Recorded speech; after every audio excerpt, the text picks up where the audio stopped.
தந்தை, மகன், தூய ஆவியின் பெயராலே ஆமேன். மூவொரு கடவுளுடைய அருளும் ஆசீரும் பாதுகாப்பும் வழிநடத்துதலும் உங்களோடு இருப்பதாக. பொதுக்காலம் 33வது வாரம் புதன்கிழமை. அன்பு சொந்தங்களே, இறைவன் இந்த உலகை படைத்து மனிதன் கையிலே அதை கொடுக்கின்ற பொழுது அவரை ஆசீர்வதிக்கின்றார். பழுகு பெருகி பூமியை நிரப்புங்கள் என்கின்ற அந்த பணியோடு ஆண்டவர் மனிதனை இந்த உலகிலே அவதரிக்க செய்கின்றார். மேலும் ஆள்வதற்கான அதிகாரத்தையும் அவனுக்கு கொடுக்கின்றார். ஆதி பெற்றோர் முதல் படைக்கப்பட்ட ஒவ்வொரு மனிதனும் வெறுமையாய் இந்த உலகிலே படைக்கப்படவில்லை. அப்படி அவன் அனுப்பப்படுகின்ற பொழுது வெறுமையாயும் அனுப்பப்படுவதில்லை. எரேமியா புத்தகத்திலே 29:11 படிப்பதை போல கடவுள் நம் ஒவ்வொருவருக்கும் ஒரு திட்டத்தை வைத்து, மேன்மையான வளமான திட்டத்தை வைத்தே அந்த திட்டத்தின் பிரகாரம் நம்மை அனுப்புகின்றார். கடவுளும் நம் ஒவ்வொருவரிடம் ஒரு சில பொறுப்புகளை ஒப்படைத்திருக்கின்றார்.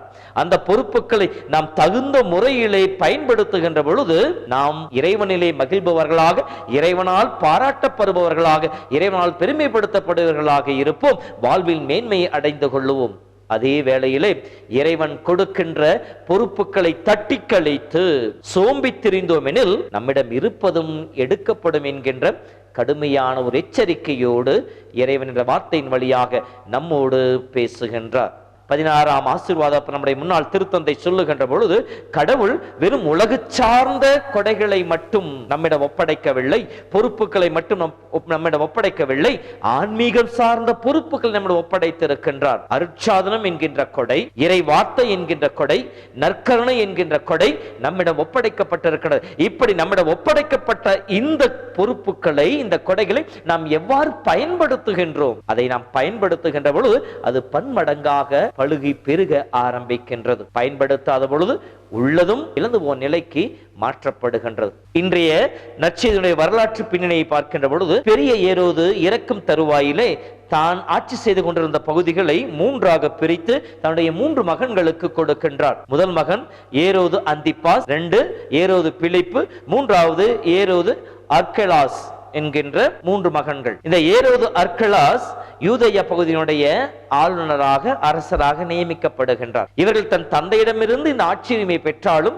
இது ரோமையரால் அங்கீகரிக்கப்பட வேண்டும். எனவே ஏரோது அர்கெலாஸ் அந்த ரோமையரின் ஆணையை பெறுவதற்காக ரோமைக்கு செல்லுகின்ற பொழுது அவருடைய கொடுங்கோன்மையை எதிர்த்த மக்கள் அவர் எங்களுக்கு அரசராக வேண்டாம் என்று சொல்லி ரோமைக்கு தூது அனுப்புகின்றார்கள். இதுதான் வரலாற்று பின்னணி.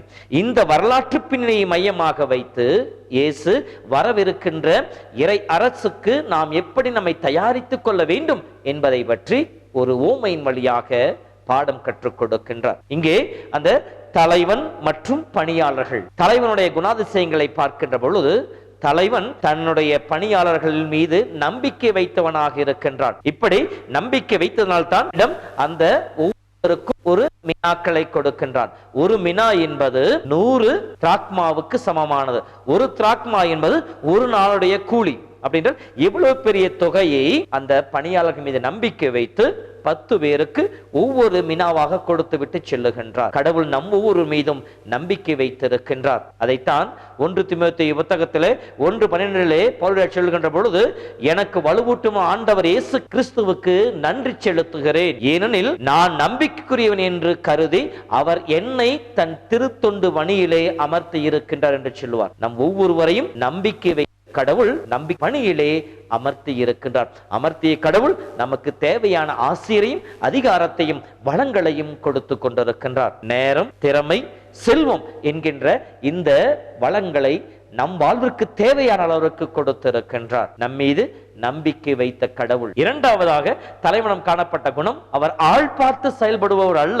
ரோமர் புத்தகம் 1:12 படிக்கின்றோம் அல்லவா, கடவுள் ஆள் பார்த்து செயல்படுபவர் அல்ல என்று சொல்லப்படுகின்றது. இணைச்சட்ட நூலிலே 10:17 படிக்கின்ற பொழுது நம் கடவுள் ஓரவஞ்சனை காட்டுகின்ற கடவுள் அல்ல என்று சொல்லப்படுகின்றது. ஆள் பார்த்து இவனுக்கு கொடுக்க வேண்டும், கொடுக்க கூடாது என்று சொல்லி ஆள் பார்த்து செயல்படுவார்.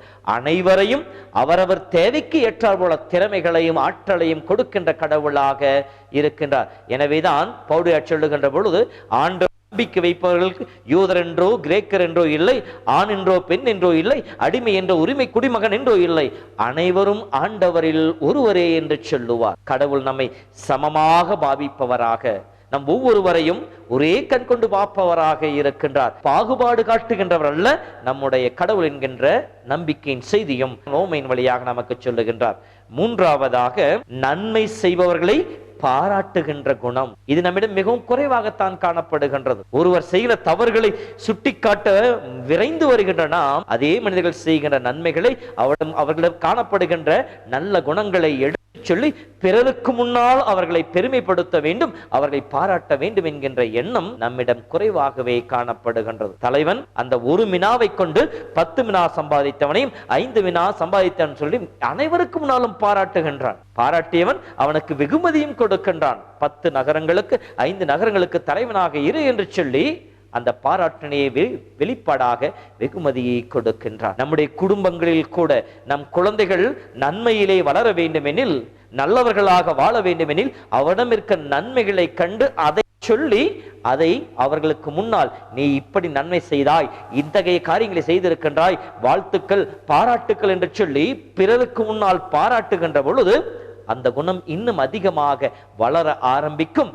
அவர்கள் வாழ்க்கையிலே மேன்மை காணாதவர்களுக்கு துணை புரியும். அதே போல தவறு செய்கின்ற பொழுது தவறுகளை சுட்டி காட்டுகின்ற மன தைரியம் நம்மிடம் இருக்க வேண்டும். 1 தீமோத்தேயு புத்தகத்தில் 5:20 தவறு செய்பவர்களை அனைவரும் முன்னிலையிலும் கடிந்து கொள், அப்போது மற்றவர்களுக்கு அச்சம் வருவிக்க கூடியதாக இருக்கும். நாம் இந்த தவறை செய்யக்கூடாது. லூக்கா புத்தகம் 17:3 உன் சகோதர சகோதரிகள் ஒருவர் பாவம் செய்தால் அவரை கடிந்து கொள் என்று சொல்லுகின்றார். தவறு செய்பவர்களை, குற்றம் செய்பவர்களை கடிந்து கொள்ளுகின்ற, அவர் தவறுகளை சுட்டி காட்டுகின்ற அந்த ஒரு மன வலிமை நமக்கு வேண்டும். இன்றைய நற்செய்தியை படிக்கின்ற பொழுது இந்த தலைவன் தான் கொடுத்த வினாவை பயன்படுத்திய அதை பெருக்கிக் கொண்டவர்களை பாராட்டுகின்றான். அதை சோம்பலாக வைத்து புதைத்து வைத்த அந்த மனிதனை அவர் தாடுவதாக, கடிந்து கொள்வதாக இருக்கின்றது. இரண்டாவதாக, பணியாளர்கள். முதல் 2 பணியாளர்கள் கொடுத்ததை பயன்படுத்தினார்கள். அதன் வழியாக அதை பன்மடங்காக உருவாக்கி கொடுத்தார்கள். தலைவனுடைய சொத்தை பயன்படுத்தி தலைவனுக்கு மகிழ்ச்சியை கொடுத்தார். கடவுள் நம்மிடம் கொடுத்த திறமைகளை, கடவுளுடைய கொடைகளை நாம் பயன்படுத்துகின்ற பொழுது அது கடவுளுக்கு மகிமை சேர்க்கக்கூடியதாக இருக்கும், கடவுளை மகிமைப்படுத்தக்கூடியதாக இருக்கும், கடவுளுக்கு மகிழ்ச்சி கொடுக்கக்கூடியதாக இருக்கும். நாம் அத்தகைய காரியத்தை செய்ய முற்படுவோம். அதே வேளையில நாம் நம்மிடம் கொடுக்கின்ற பொறுப்புகளை தட்டி கழிக்கின்ற பொழுது, இரண்டாவது பணியாளர் தலைவனுடைய விருப்பத்தை அறிந்திருந்தும் தலைவனை பற்றி தெரிந்திருந்தும் சோம்பித்திருந்தார். தனக்கு கொடுக்கப்பட்ட திறமைகளையும் வாய்ப்புகளையும் ஆசீர்வாதங்களையும் பயன்படுத்தாமல் வீணடித்து அதை வெறுமனே வைத்திருந்தார். ஆகவே அது தனக்கும் பயன்படாமல் பிறருக்கும் பயன்படாமல் போகும் அளவிற்கு அந்த காலத்தையும் நேரத்தையும் வாய்ப்பையும் தவறவிட்டார். இதைத்தான் அந்த தலைவன் சாடுகின்றார். உன் வாய்ச்சொல்லை கொண்டே உனக்கு தீர்ப்பிடுகின்ற சொல்லி தலைவன் மீது குற்றம் சாட்டிய அந்த வார்த்தைகளை கொண்டே அந்த பணியாளனை தலைவன் சாடுகின்றார். நாம் சோம்பி திரிகின்ற பொழுது இறைவன் ஒவ்வொரு நாள் நாம் கொடுக்கின்ற வாய்ப்புகளையும் சந்தர்ப்பங்களையும் திறமைகளையும் செல்வங்களையும் நாம் பயன்படுத்தாத பொழுது, நமக்கோ பிறருக்கோ பயன்படும் விதத்திலே நம் வாழ்வை அமைத்துக் கொள்ளாத பொழுது நிச்சயமாக நாமும் கடிந்துரைக்கு உள்ளாக்கப்படுவோம்.